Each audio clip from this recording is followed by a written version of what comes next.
be with you again this morning. My name is John Mansfield, as I mentioned here, and I get to serve as one of Trinity's missionaries to the college campuses in upstate New York. I grew up in the area here. I grew up in North Haven, then moved to Hamden, graduated Hamden High. Although I actually became a Christian believer when I was at Boston University. I saw on the youth group slide someone's wearing a BU t-shirt, so yeah, go Terriers. So that was in the middle of my college career, into my sophomore year.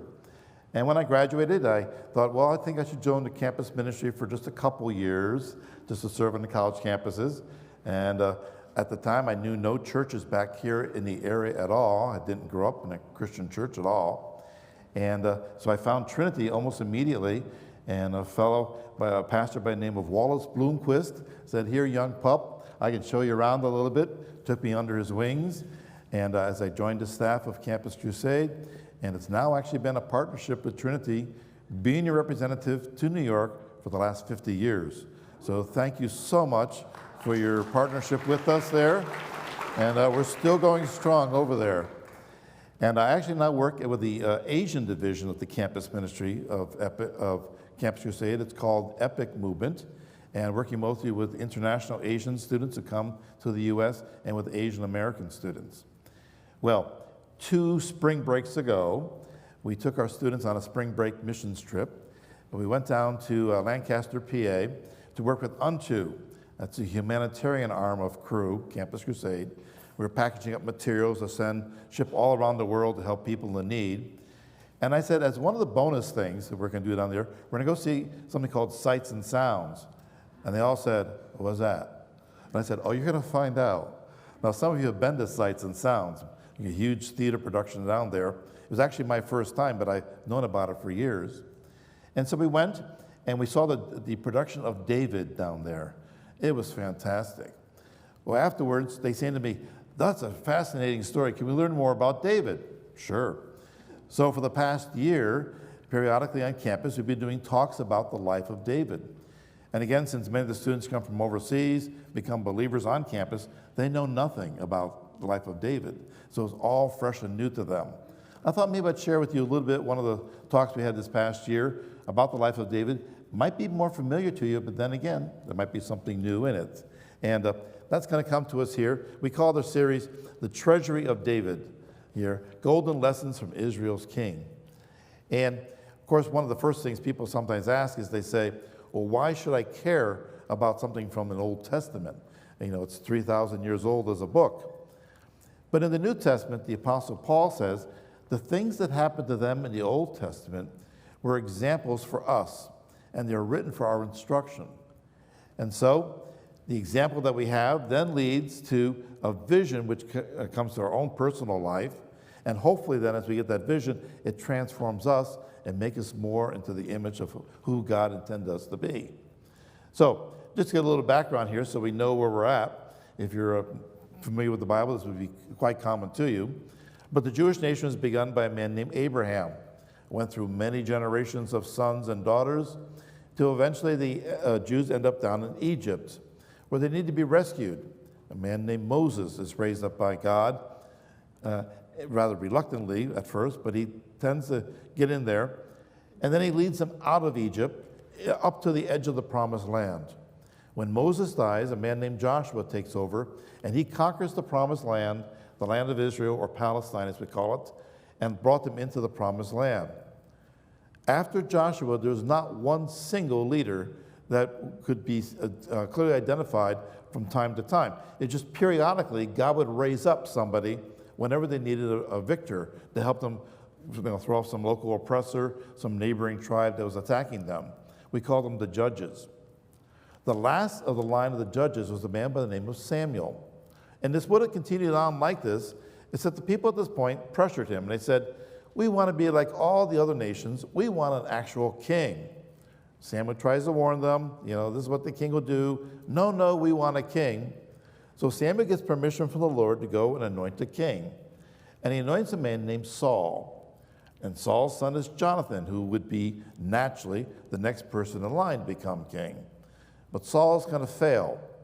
And so in the middle of Saul's kingship, God tells Samuel, go and anoint someone else to be king, and that's going to be David. And here's where we enter into the life of David. Now, sometimes people say, well, the issue is, how do I fit into this whole thing? God has big plans for history and for the nation of Israel and all that, but where do I fit in? Well, we're part of that plan too. And he does have something specific for us. And that's a question we also say, can I contribute to this larger plan that God has?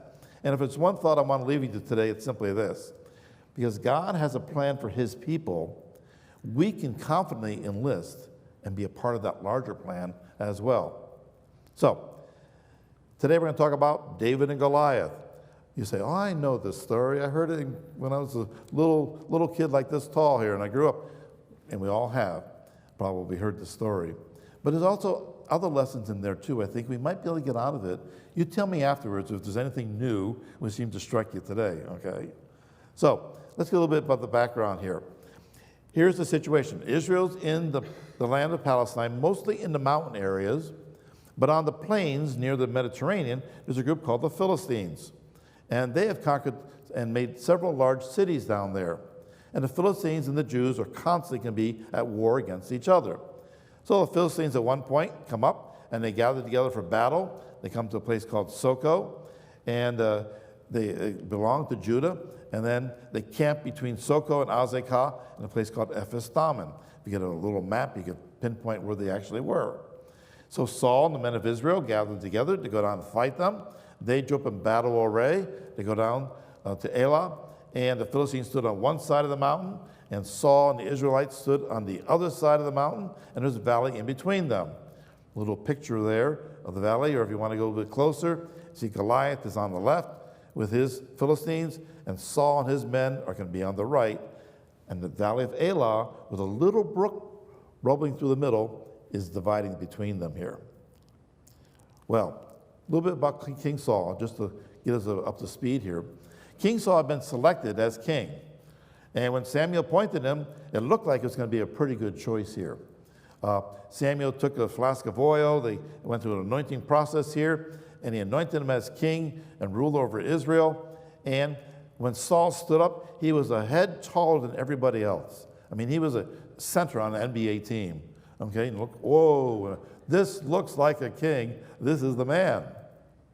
Outward appearances can be deceiving, though, because Saul begins a series of mistakes in which he doesn't obey the voice of the Lord, constantly testing God's patience, till finally Saul makes so many mistakes that God says, since you've rejected the word of the Lord, you have been rejected as being king. And Samuel goes through a time of depression. He had anointed this guy, thought it was the answer here. I've done my job, but it's not going to be Saul. So God says to Samuel, how long are you going to be grieving over Saul? Get up, go and anoint someone else, and here's the person, and it's going to be, fill in the blank, King David. As we enter now into the story of Goliath, Saul is dejected. The Philistines are there. They gathered on one side, which belonged to Judah originally on the valley here, and Saul and the other men are on the other side here, and they're ready for battle once again at Ephes-dammim, and now we've got the lay of the land laid out for us here. So, enter, boom, boom, boom, the villain. Okay? If I was John Williams, I'd have a wonderful score for this, okay? A champion comes out from the Philistines named Goliath from Gath. His height, it said, was to be 6 cubits and a span, and he had a bronze helmet on his head, and he had scale armor on him, which weighed 5,000 shekels of bronze. He also had bronze greaves, leg coverings over his legs, a bronze javelin slung over his shoulders, and the shaft of his spear was like a weaver's beam, a big, thick, like a railroad tie. And the head of the spear weighed 600 shekels of iron, and his shield carrier ran before him ahead of time. And he shouted to the people of Israel, and he said, why do you come up in battle array? Am I not the Philistine, and you the servants of Saul? Choose a man for yourself to come out here and come down and fight me. And if he's able to win, we'll become your servants. But if we win, you become our servants, and you will serve us. And the Philistine said, I defy the ranks of Israel. Give me a man that we can fight together. Now, we got a few little details about this guy, Goliath, here. It said that his height was 6 cubits in a span. And you go, what's a cubit? Okay. A cubit, basically, was a distance between the tip of your tallest finger to your elbow, about 18 inches or so. A span was the distance between your little finger and your thumb when stretched out. And usually for most folks, a span is exactly 1/2 of a cubit, 9 inches. So you do the calculations here, 6 cubits in a span makes Goliath about 9'9". Now, how would you like to have him on the Boston Celtics, for example? That'd be a great player up there, right? Okay. 5,000 shekels, that's again a unit of measure of weight. When you do the calculations for that, it means he's carrying 132 pounds of armor on him, as well as his bronze greaves. On his legs here, a javelin with the head of the javelin alone is 16 pounds. And he's said to be a champion, which means he's beat out everybody else to become top dog. He's #1 man here. This is quite the villain here, okay? Quite the villain here. I was watching a little bit of one of the shows I had Darth Vader. Darth Vader had nothing on him, okay? Yeah. So when Saul and all Israel heard about this, they were greatly dismayed, and they're afraid. Plus the fact it's a new method of warfare. Now, historically, the Philistines were actually related to the Trojans and the Greeks. And some of you remember growing up in high school reading the Iliad by Homer. And one of the great battles in the Iliad was when Hector came out from Troy and Achilles came out from the Greeks, and they had a man-to-man battle outside the walls of Troy. That's exactly what Goliath wants. Let's do the same thing here. Except who's going to come out from Israel? He's taunts him for 40 days. Okay? Now, the natural candidate would be Saul. Because remember, he's taller than everybody else, bigger than everybody else. And as we learn in another passage, only he and his son actually owned a sword to begin with. He'd be the natural candidate. But Saul's not going to do this. He knows better than go against Goliath here, right? And of course, as we read this, we immediately begin to make applications to our own lives. We think, you know, there are giants that come along in our lives that really terrorize us too, and we're afraid to take action against them. Now, though, we have the opportunity. So David comes along here. He's the son of a man named Jesse who lives in Bethlehem here. Jesse had 8 sons, and David was the youngest of them all. David had been periodically playing for Saul the harp to soothe him when he had bad depressive moments. But at this point, Saul's off in battle, so David's home with his father, not doing anything back there except watching his sheep. So the 3 oldest sons of Jesse go off to fight with Saul, and he gives us the names as being Eliab and Abinadab and Shammah. And if any of you might be expecting babies, here's some names you could write down as possibilities here for your kids. I don't know anybody by those names, okay? But they're fighting with Saul. David's home. He's the youngest. And Saul went back and forth periodically, taking care of the flock. So the Philistines doing this to the land of Israel. And he's taking his stand here. And Jesse says, now, listen, your brothers are up there with Saul, and it's like any typical college kids who go away to school, they haven't called home. I don't know what's going on up there. So, not sending phone calls, no emails. Get up there and find out what's happening. Take some food to them. It's an all-volunteer army. They probably would love to get, a care package from home. And bring these chunks of cheese also to their commander, and make some friends up there. And look into the welfare of your brothers and see how they're doing. For Saul and all his men had gathered there in the valley of Elah. So David arose in the morning, packed everything up, ran up there, took the supplies that Jesse had given him, and when he gets there, he hears the army going out to march out for battle, and Israel's drawing up, and the Philistines are coming out from their camp. So David says, here, I'll leave all the stuff with the baggage handlers at the back, and I'll run to the front of the line to watch the battle that's going on here. And as he was up there, behold, bum, bum, bum, Goliath comes out again. And once again, he's taunting the people of Israel here. And he speaks the same words he's been taunting every day, and David hears him. So when all the men of Israel heard what Goliath is saying, they turn tail, back away, no one's going to go out, and they start saying among themselves, have you seen he who is coming up? Surely he's coming up to defy Israel here. And it will be that the king will greatly reward the man who kills him with great wealth, and will give him his daughter in marriage, and make his father free in Israel. Some temporal rewards if someone will fight. First off, you get a lot of personal wealth. Secondly, you get his daughter, her name is Michelle. You get her as your wife, and your house, your father's house would be made free in Israel, which means no taxes. That'd be a wonderful thing, right? So we live in Connecticut here, right? Yeah, wouldn't that be nice? Now I wonder if maybe Saul had sort of gradually upped the ante over the days there. You know, he started with one thing, then he sweetened the pot, a little bit more.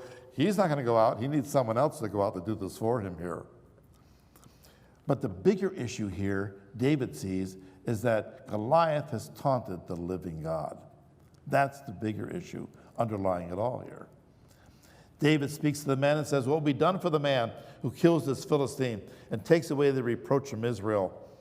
Who is this uncircumcised Philistine that he should taunt the armies of the living God? And the people answered him with the accord, saying, this is what will be done for him.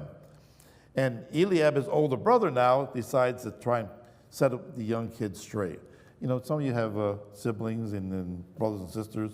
There's all these family issues going on here. They had it back in the Old Testament too. And David's getting it right now with his older brother Eliab. And Eliab says to him, why have you come down? And with whom have you left those few sheep in the wilderness here? You know, I know the insolence and the wickedness of your heart. You've come down in order to see the battle. But David says, what have I done now? Was it not just a question?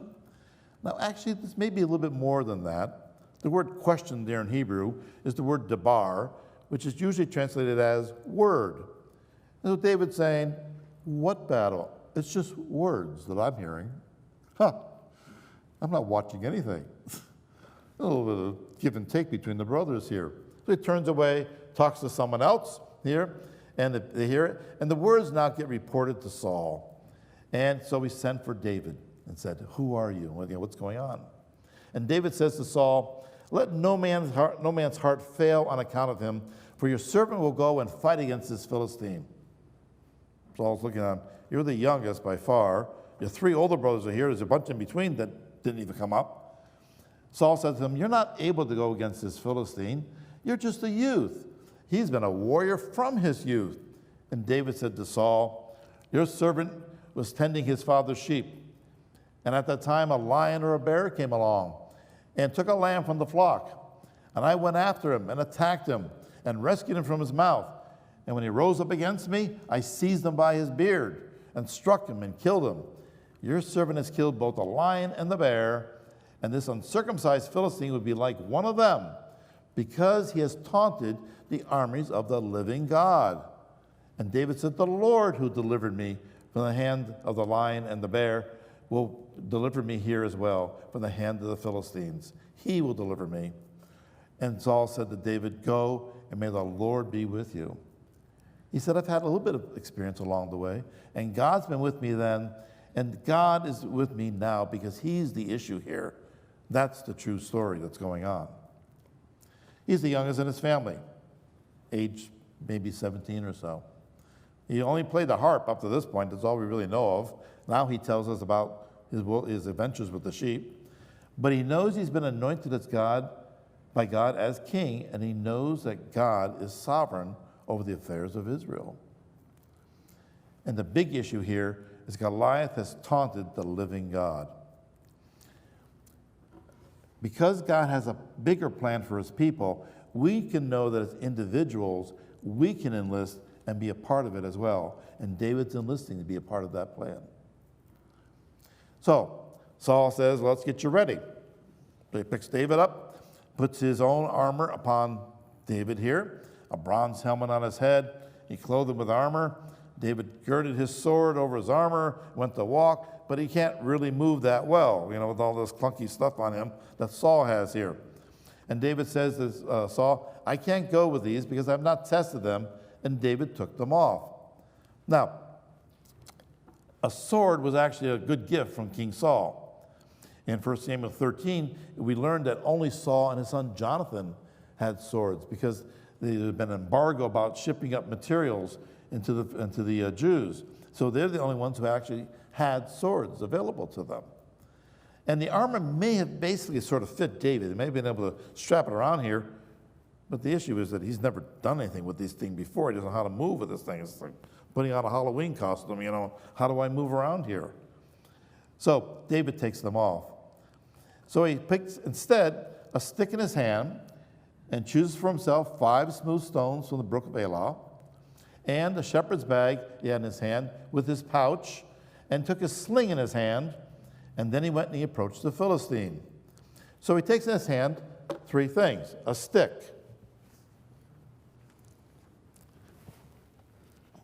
a good stick like this maybe, one that he's been used to whacking the animals over the head, prodding the sheep along, hitting the lion, hitting the bear as they come to attack.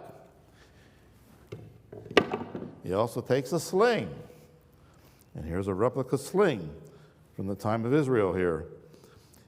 And he can put the sling in his hand here. I don't think I can do it right here. It's all tangled up. But there's a way by which you could put it between your fingers here and put the stone in here, swing it around, and then release it, and the stone goes out and hits whatever you're aiming at here. And he takes 5 smooth stones from the brook of Elah. Now I have here what might actually be the stone that killed Goliath. Because I spent one summer taking graduate courses in Israel. We took frequent field trips, and we went down to the brook of Elah one day. And as I got off the minibus, I said to the Lord, "Oh, Lord, I only have 45 minutes to walk the valley of Elah, and wouldn't it be nice if I could find the, well, hello there." And this was staring right back at me. This could be the actual stone that killed Goliath.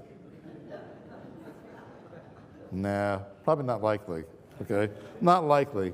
But it comes from the brook of Elah, and they all look just like this. And it would fit perfectly into this pouch here, and if you could practice with it, you could learn how to release it to go into whatever you're aiming at. So let's see who's sleeping out there right now. Well, everybody's awake? Okay. So David's out there. He's got his weapons, and he's ready to go here. Now, actually, we found out earlier in the book of Judges, there's actually a military unit of 700 Israelites who were trained in the use of the sling. 700 men that could hit, they were left-handed, each one could sling a stone out of hair and not miss. So David's had some good practice with this weapon. Saul's armor, the best that the world could offer, but it's failed. It hasn't done anything up to this point. And the Apostle Paul reminds us as Christians today that the weapons that we have are not the weapons of the world, but they're divinely powerful for the destruction of fortresses. He offers us better weaponry than what the world might be offering to us. So, we're now ready for the fight. Goliath comes out, and he approaches David with his shield bearer in front of him. And when the Philistines saw David, he disdained him. He's just a youth. He has a red, ruddy complexion here on his face. And the Philistine said to him, "Am I a dog? Did you come to me with sticks?" And the Philistine cursed David by his gods.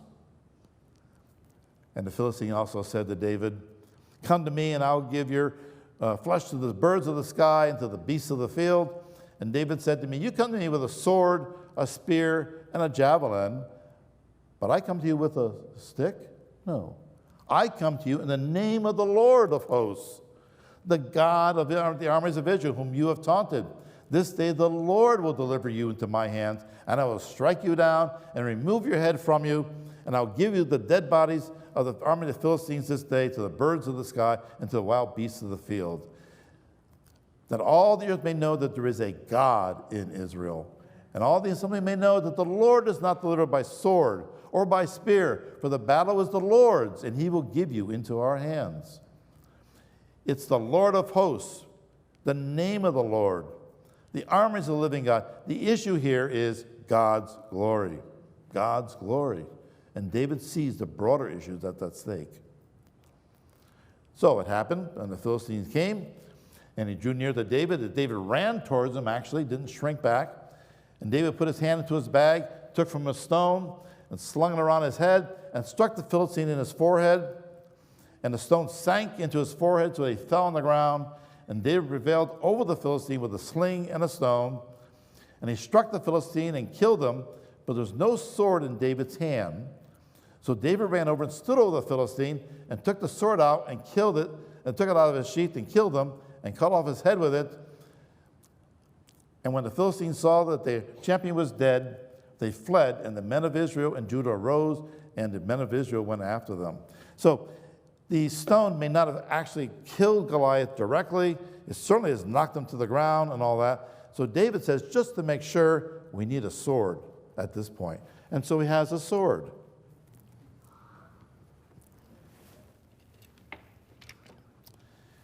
Now, I happen to have a collection of swords. I have about 14 swords, actually. I've gotten mostly of my trips over to China. This is not the fanciest one I've got, but it was the first one I got about 40 years ago, my first mission trip over to China. And so David knows he needs a sword. Actually, a little side note here. I advise 3 Asian fraternities on my campus, and one of them every year has an annual banquet, and they always give me a gift at the banquet. And I always tell them, you don't have to give me a gift at the banquet, Although that back massager you gave me last year, I really like that. That was nice. They said, oh, but we got a gift for you this year. And they come to my house always for a cookout. And when they came to my cookout last fall, I took out my collection of swords. Well, college guys with swords, they had a wonderful time. And these are all just replicas, and they're dull. They gave me an actual, real samurai katana sword. Sharp as all get out. The point on it is amazing. But now I don't know what to do with it. They're coming over on Labor Day again. I'm afraid to bring it out, You see the headline, Greek advisor has hand chopped off at picnic, But David takes the sword and now chops off the head of the Philistine here and takes it, and actually he's going to bring it back to his tent. And he's going to leave it in his tent. It's like a coffee table conversation piece. He's going to put it in his tent back there. And so the slain Philistines were spread along there, and the sons of Israel went after them, chopped them all down, all the way down to the gates of their city, to Ekron here. And David took the Philistines' head, brought it to Jerusalem, and put his weapons into his tent. So, a couple questions that come up here sometimes, and people being asked about the story. One of them is the old bad joke. Why was Goliath surprised when he met David in battle? Because it was the first time anything like that ever entered his head. Oh, that's a dad joke, I know. I'm sorry, I apologize, okay? Well, one question that does come up sometimes is, why did David take 5 smooth stones? Well, even if it took 2 or 3 stones to bring down Goliath, we'd still be talking about the story today. That'll still be quite the miracle. And it's probably best to have, an abundance of ammunition here. But it may have been, too, that David had heard rumors about other things. And one of the things we learn as we read further on in the book of Samuel is that Goliath had some sons who were just as big as him. So the Philistines and the Israelites are going to be having constant battles between them. And so when the Philistines are at war again with them, David and his servants went down and they fought against the Philistines. He became weary. And then Ishni-Banab, who was among the descendants of the giant, the weight of whose spear is 300 shekels of bronze, he went after David to try and kill David. But Abishai, the son of Zeruiah, from David's army, rises up and strikes him down. And then the men of Israel said to David, you're not going to go out into the battle again. We're afraid to lose you. We're going to keep you behind. We're going to go out. So there's war again. And then Shibbekai the Hushite from David's army strikes down Saph, who was also among the descendants of the giant. And then later, Elhanan from the tribe of Israel here strikes down Goliath the Gittite, the shaft of whose spear was like a weaver's beam. And then one more time, war at Gath again. There was a man of great stature with 6 fingers on each hand and 6 toes on each foot, 24 in all. He had also been born to the giant. And when he defied Israel, Jonathan, the son of Shimei, David's brother, struck him down. These four had been born to the giant in Gath, and they fell by the hand of David and by the hand of his servants. So David may have heard, you know what? He's not the only giant out there. You better be ready. His boys may come out too. So maybe he took a few extra stones, just in case they decided to make an appearance. So when Saul saw David going against the Philistine, he says, Abner, whose son is this young man? And Abner says, by your life, O king, I don't know. Now Saul has already met David. David's played the harp for him, but he doesn't know a lot about him. So he says, you inquire who the son of the youth is. So when David returned from killing him, Saul brings him aside and says, who are you? Whose son are you, young man? And David answered, I'm the son of your servant Jesse the Bethlehemite. And of course, for Saul now, it's a very important question because he's about to give him wealth.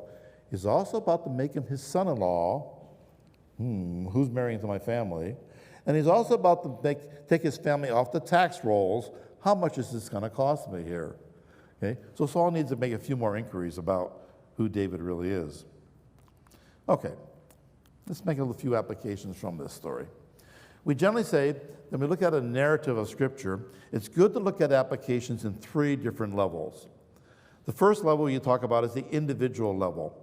And this is probably how most of us have heard the story growing up, the moral level. How does it apply to me in my life today? Well, David is a model for us. He's an example of what God can do when he finds a willing person to step out for him. An unlikely candidate, least in his family, maybe it's just a high school or a college-age student. A very unlikely person, but God was with him here. And so we're told often to go after your giants, and to fight your giants and knock them down. Nothing can stand against you. Oftentimes, we like to bring in the verse from the New Testament where the Apostle Paul says, I can do all things through Christ who strengthens me. And we love that verse. We put it on the walls of our gyms, We make it as a plaque on our home, And if you're a millennial, you probably have a tattooed on you somewhere, okay? We love this verse. I can do all things through Christ who strengthens me. But remember, of course, the context is always for the sake of the Lord, the sake of God's glory. Now, David is interested in some of the personal results, and God's interested in that too. He'll get a wife, wealth, etc., but always in the larger issue of how is this going to advance God's kingdom. A second level we'll look at here is usually the people of God level. The people of God. God has a plan to raise up a nation to glorify himself. God always wants to build a people, a community of people who together will stand for him as they reach the world with the message of the knowledge of Jehovah. And it says, all Israel was afraid, but then they pursued the Philistines. The faith of one man invites a whole congregation to say, if they can do it, I can do it too. Together we can do this. One thing I think is interesting is David did not kill the 4 sons of Goliath. His men did. They're just as big as Goliath. But they saw that one person could do it, one person could stand for God. I can too. And the whole community is now motivated to say, we can do this together. We can do this together. We're in this together to reach this world for Jesus Christ, to reach this community for Jesus Christ. And we're told in Hebrews, let's consider how to stimulate one another to love and good deeds so that all of us together can reach out to the community around us. That's a wonderful thing about Trinity here. You have such a mission field around you, and together we can be a witness to the people of this area here. Then there's one more level we often look at biblical stories for, and that's the eternal perspective level of interpretation. God has been establishing a line through David to come to earth to bring ultimate victory over the earth. Okay? And we learn about this from the family tree of David. God is setting up a new plan now, not through Saul and Jonathan, but through David. Because David will have a son named Solomon, who will have a son named Rehoboam, who will have a son. Do we get down eventually to Joseph? David will also have a second son through a different wife named Nathan. Nathan will have a son named Mattatha. And Matatha will have son, until down to a woman named Mary. And together, Mary and Joseph will bring us Jesus. David brings us to Jesus. And God knew the larger plan that he was doing. It may be that each of us is not the significant person in that line, but we are leading to something greater through us generations down the line, through our families, through our disciples, through others. And God says to us, you be the faithful cog in that line, because one day through you, I'm going to do something that will bring glory through the whole world. Just be faithful where you are to keep the line going. Back to the individual level then. Well, what about me? How do I fit in here? God has plans for the big events of history. Does he have something specific for me? He does. God does have a plan for me. And he wants to use me. But it doesn't mean there won't be faith barriers. There are faith barriers. But the question is, will I rise up like David did and say, I can attack through the power of God, for the glory of God, to see that faith barrier overcome? So, a big question is, do we want to be part of God's plan? Are we willing to step forward and be that person? Are we trusting the Lord here to help us glorify him through the things that we do to build his kingdom here? And are we shrinking back, or are we running towards the battle which is ahead of us here? What are our battles? Each of us has something different. Maybe it's sharing with that intimidating person that we've been shrinking back from. Or maybe it's undertaking a new avenue of service. So exciting about the new pastor coming next week, or coming in the fall. But boy, here's a great new avenue of opportunity for us to say, let's take the opportunity and really make a push forward to go forward here. Or maybe it's moving towards missions at some point, taking some steps to go overseas or do something different for the Lord here. My encouragement just simply is, for us here as friends today, God has a plan for his people, so we can confidently enlist and be a part of that. Let's move forward. A lesson here from Israel's king, King David, for us. I'd like to invite the worship team, if they would, to come on back up and close us in prayer, close us in the music, and then we'll have some prayer.